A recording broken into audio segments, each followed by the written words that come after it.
I think it's absolute cinema. Okay, actually, I agree. I have to agree with that. So, from these planets that I've told you, which one do you think you want to live on? Edmonds. Atlas. I mean, of course, yeah, that's you are nothing not to- going to survive in any other planets, only Atlas. Yeah, you either want me to become a fish or you want me Yeah. to. Assalamualaikum warahmatullahi wabarakatuh. Yo everyone, today we're going to be talking about a movie. It's going to be a good movie. It's going to be a good talk throughout this whole session, alright? So stay tuned. My name is Rahli, and we are here with our friend. My name is Pasai. Today we're gonna be talking about Interstellar by director Christopher Nolan, the hit movie from 2014. Don't let me leave, Murph. Don't let me leave, Murph. So we're gonna be discussing about the movie and all of that stuff related to it. So first of all, Mike, can you tell me the plot or the main story of the movie, please? In a nutshell, the movie is about a father and a daughter. The father left his daughter on Earth, on a dying Earth, because Earth was destroyed basically by climate change, and they had to find a second Earth. They went through a very long journey. The main plot point was when the father is inside a black hole. In this particular scene, the father sees visions of his daughter. He cannot communicate with the daughter directly, so he had to use Morse code in the form of clock. Watch, like the one that you have. And then after the mission was done, he was sent back to Saturn's orbit and was able to meet back with his daughter. That's interesting. I think you have watched the movie too, yes? Yeah, I did watch the movie Yes. a couple of times before. What do you think of the movie? I think it's absolute cinema. Okay, actually, I agree. I have to agree with that. What else do you think about it? Like anything else beside a critique? What do you think about the plot itself? I think the plot is quite deep, and it somehow made the audience, feels what Cooper is going through and follows the journey of him, basically. You mentioned something, right? Black hole. Yes. At one point in the movie, there was a black hole. You happen to know a thing or two about black holes, don't you? Yes. Maybe you could explain it, but in simpler terms. Black hole is basically a point in space where gravity is so strong, it pulls everything inside. It looks black because any light source that enters the black hole will not be able to escape. That's why it's dark, that's why it's black. It's actually just a singularity with a very strong gravitational field. That's basically a black hole. The one in Interstellar isn't actually a real form of black hole, because inside a black hole there is no tesseract. It's just a singularity. We can't see inside a black hole because, well, it's black. How are we supposed to see it, man? Well, using our eyes. I mean, not technically, but inside the black hole is something that we can't see. So basically what Interstellar brought us was a theoretical view of what is inside the black hole, or basically just a metaphor of what is inside the black hole. That's an interesting take, I say. Near the black holes, in Cooper and his team search for a new Earth, Yes. there was a bunch of there was when Cooper went to the other system, the Gargantuan system, or whatever it's called, there was a bunch of planets, right? Now, if I remember, I think they landed on a couple of planets. Can you tell me about the planets, maybe? So first off, it's not called a planet, it's called a planet. It's a planet that is orbiting around a black hole. Okay. Second, yes, I'm sorry, I have to say that. Second thing, the first planet they landed on is a water planet. Basically, the entirety of the surface is water.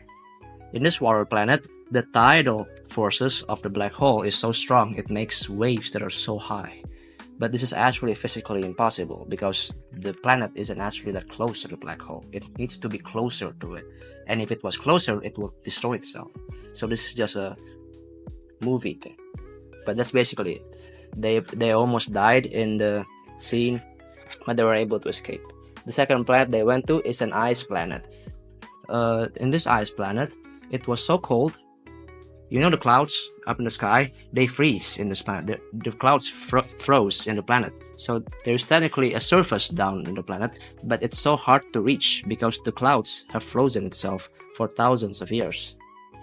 This planet is uninhabitable. There is no life. No life can survive in a freezing cold planet.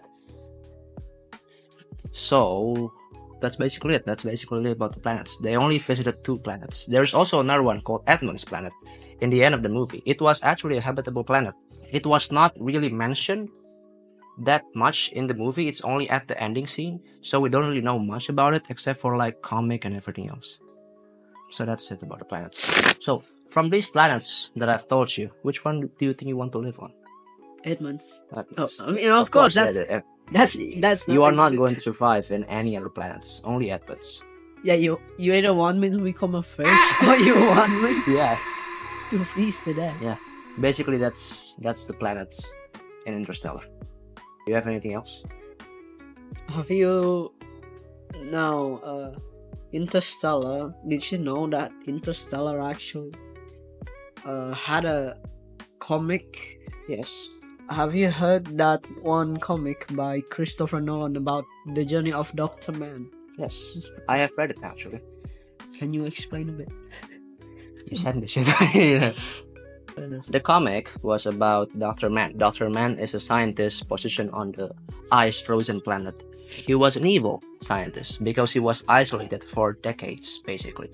He went to the planet. He thought the planet was good for life, but it was actually uninhabitable.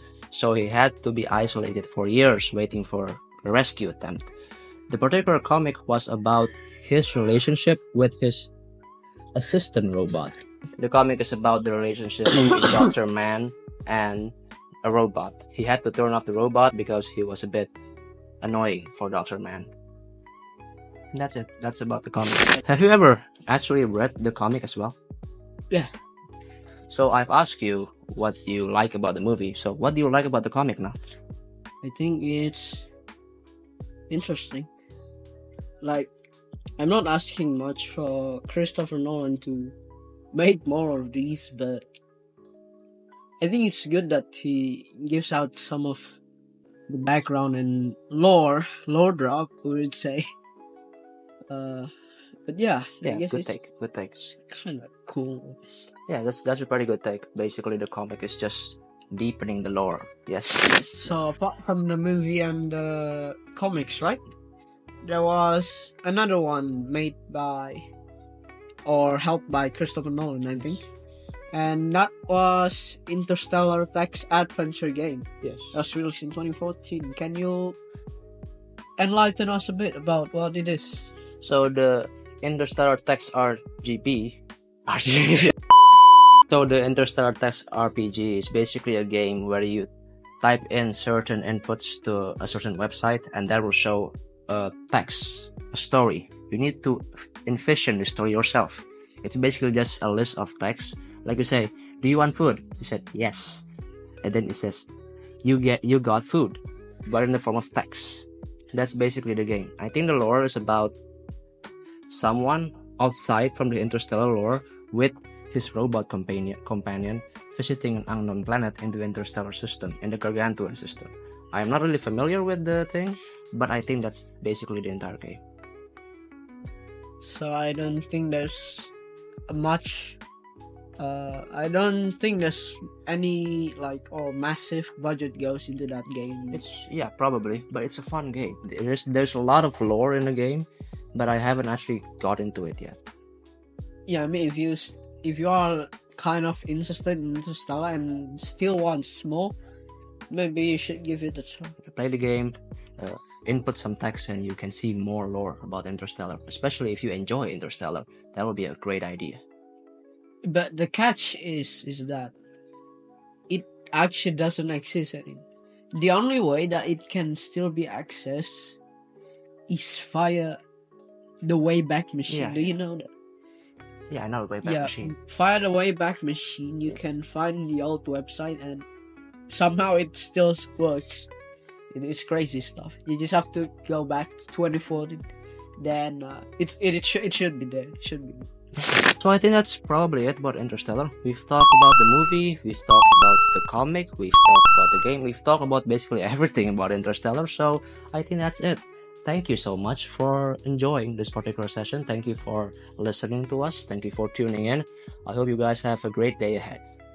Wassalamualaikum warahmatullahi wabarakatuh.